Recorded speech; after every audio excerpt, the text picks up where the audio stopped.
today's video, I'd just like to share that 94% of my viewers aren't subscribed. So if you are feeling generous, be sure to drop a like and a sub, and let's get right into today's video. Thank you.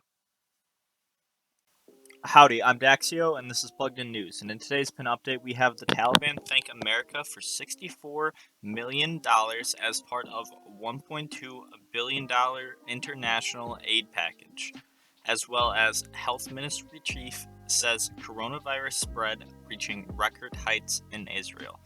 Let's get right into that.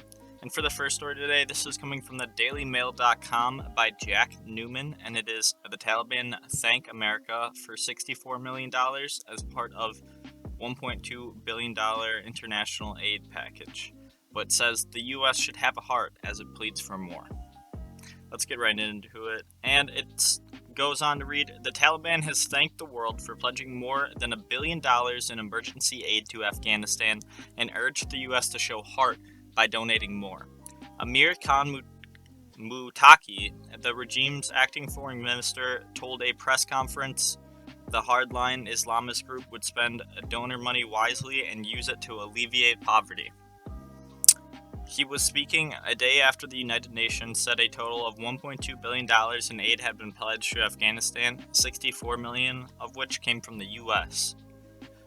The Islamic Emirate will try its best to deliver the aid to the needy people in a completely transparent manner, Muttaqi said.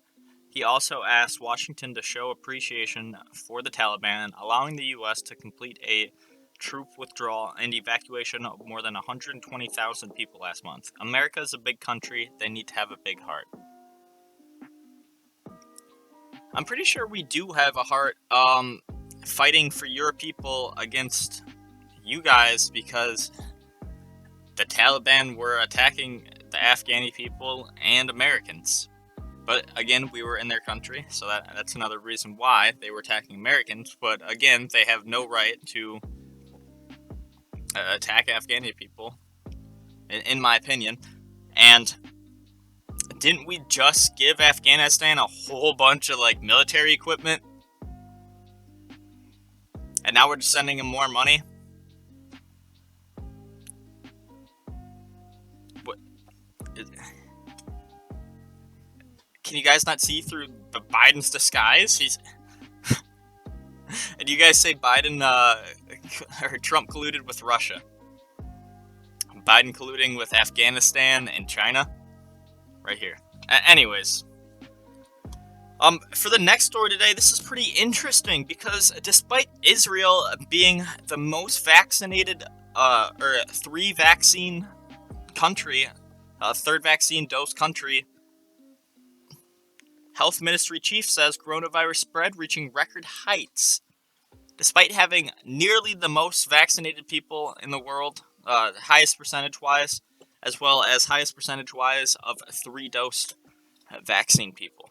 And it goes on to read, Health Ministry Director General Nachman Ash said Tuesday that the current wave of coronavirus infections is surpassing anything seen in previous outbreaks, and that he is disappointed that a recent downward trend appeared to be reversing. And by the way, this is coming from the Times of Israel by Stuart Winner.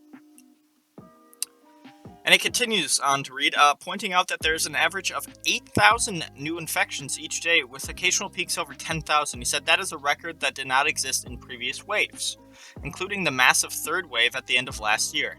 Ash expressed some pessimism, though he observed that, belying fears, there wasn't a large spike of infections following last week's Rosh Hashanah holiday, the Jewish New Year, or the opening of the school year at the beginning of the month. So again, I'd just like to state, despite it being one of the most vaccinated countries, it is facing the highest spikes of coronavirus rate infections. Just to let you guys know. So before you decide to get vaccinated, make sure you talk about that with your doctor, because that's what YouTube tells me to do. Anyway, sorry for the short video today, guys. There wasn't really that much news other than this, but thank you guys for watching. Don't forget to drop a like, drop a sub down below, drop a comment, let me know how I'm doing, let me know what I can do to improve, and thanks for staying plugged in. Peace out, boys.